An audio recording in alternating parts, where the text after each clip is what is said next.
Le tourisme en Savoie, dans le cadre des émissions spéciales sur les institutions. Voici un premier thème avec des invités référents. Tout d'abord Fabrice Pannecook, président Auvergne-Rhône-Alpes Tourisme. Bonsoir. On vous connaît aussi pour être maire de Moutier et puis président de Cœur de Tarentaise, au plein cœur des vallées, donc vous avez plein de choses à nous dire.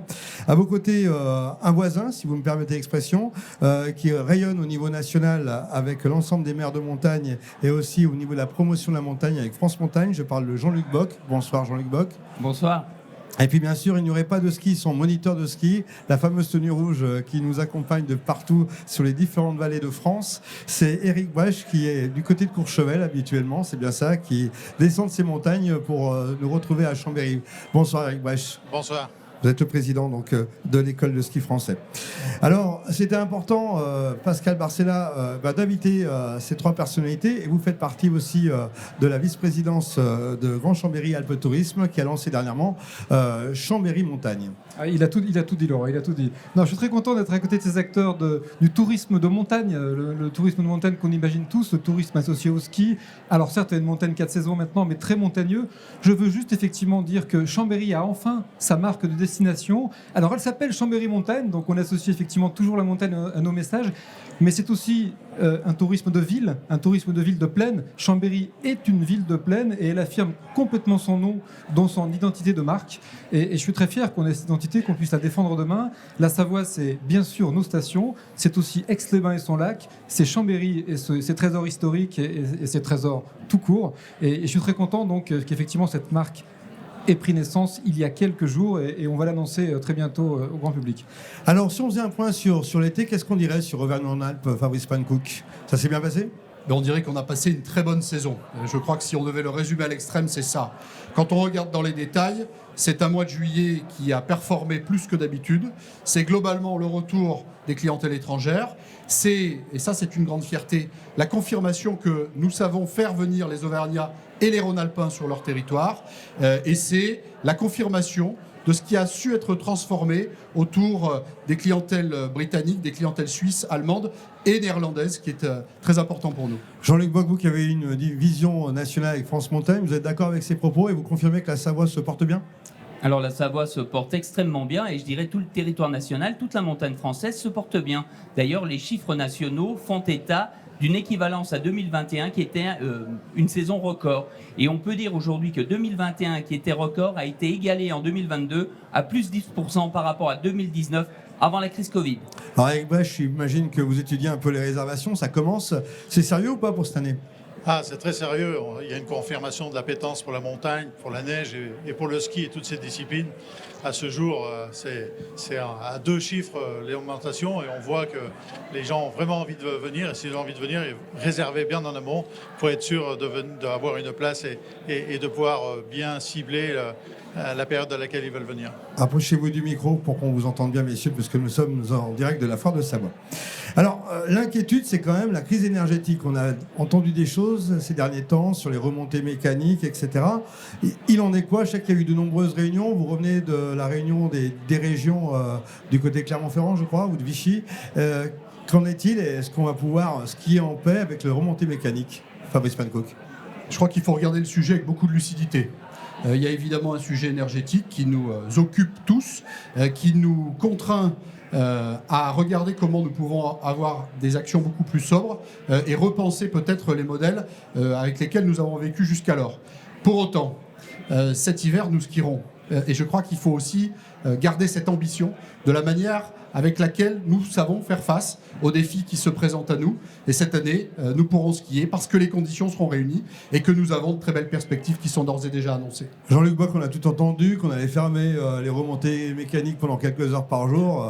C'est du passé ou Alors oui, c'est complètement du passé. On entend beaucoup de bêtises des fois dans les médias. Et ce que l'on peut dire aujourd'hui, ce qui est sûr, il n'y aura pas de pénurie d'électricité en montagne. En tout cas, ça a été discuté au sein de plusieurs ministères la semaine dernière. Et il y a une chose surtout qui est certaine. Évidemment, on va faire des économies d'énergie. Évidemment, on va aller dans le sens des 10% qui ont été demandés. Mais on va même aller plus loin. Et en tout cas, il y a une chose qui est certaine. Cet hiver, on va faire un excellent ski parce que je crois qu'en plus, la matière première, elle arrive bientôt, la neige. Et ça va nous sauver aussi des difficultés hydriques qu'on a eues cet été.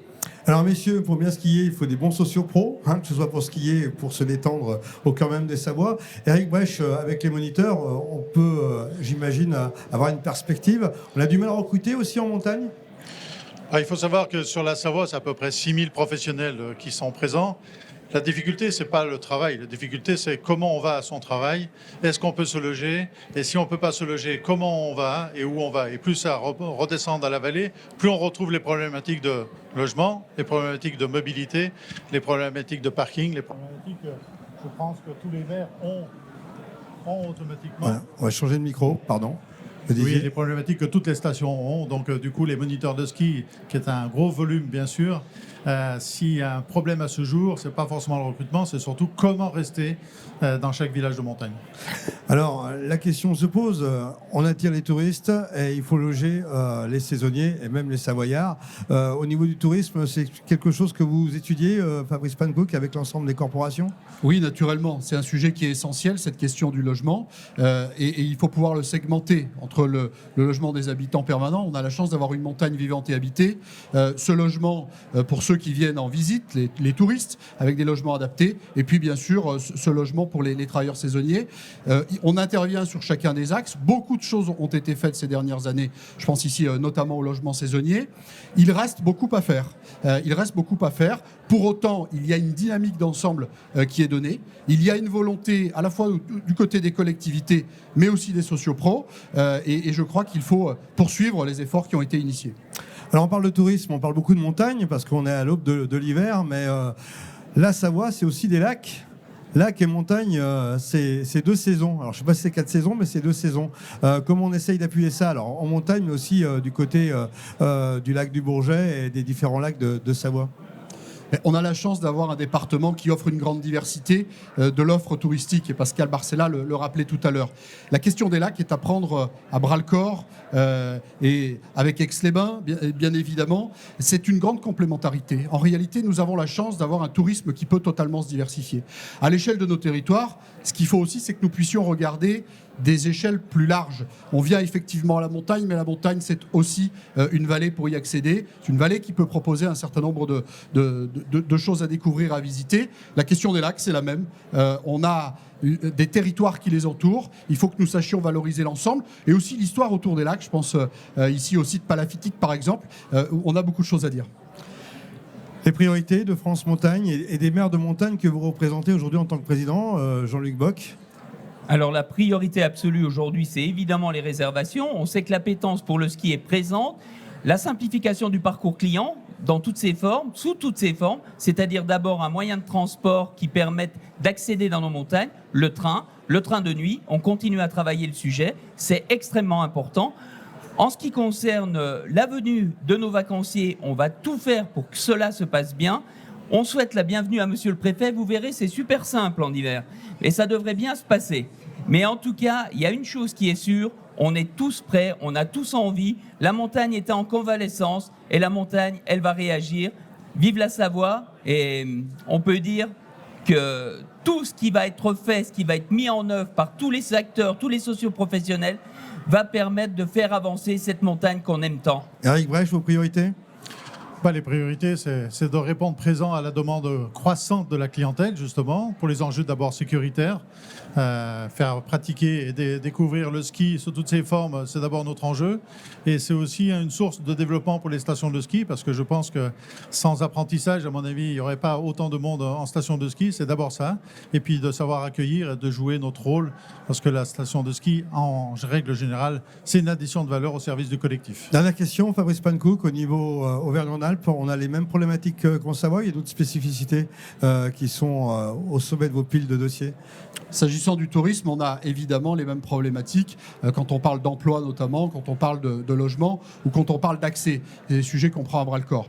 Après, du côté de l'Agence régionale du tourisme, on a des sujets historiques et sur lesquels nous travaillons de manière régulière. Il y a aussi ces nouvelles formes autour du tourisme. Ce tourisme durable, ce tourisme bienveillant qui est pour nous une pierre angulaire de notre action.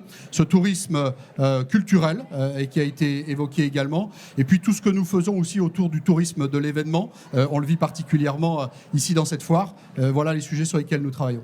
Merci messieurs pour ce sujet sur le tourisme. Bonne continuation et bonne rentrée. Jean-Luc Bock, vous voulez rajouter un Simplement mot ? une petite chose, après 17 ans, la montagne ça vous gagne, ça revient à partir du mois d'octobre. Ça, c'est le slogan de France Montagne, c'est ça ? Il y a un C'est slogan pour les France moniteurs, Montagne. les hommes en rouge, non ?